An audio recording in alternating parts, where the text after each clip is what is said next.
Praise the lord. ఈరోజు దేవుని ఆహారం మత్తయి సువార్త 8వ అధ్యాయం 5 నుండి 10 వచనాలు.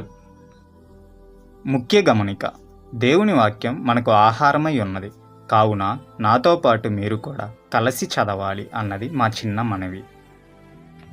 ఆయన కపెర్నహూములో ప్రవేశించినప్పుడు ఒక శతాధిపతి ఆయన యొద్దకు వచ్చి, ప్రభువా, నా దాసుడు పక్షవాయువుతో మిగులు బాధపడుచు ఇంటిలో పడి ఉన్నాడని చెప్పి ఆయనను వేడుకొనెను.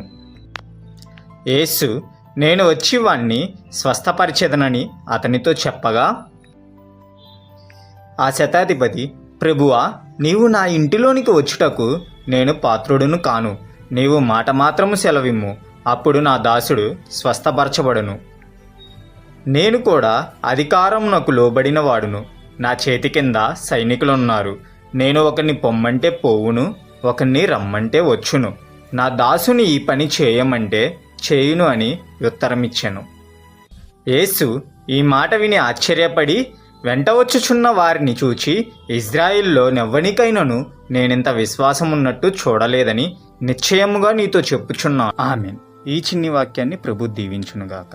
వాక్యం నచ్చినట్లయితే కామెంట్ చేయండి. రేపటి దేవుని ఆహారం కోసం ఛానల్ని ఫాలో చేయండి. Have a great day.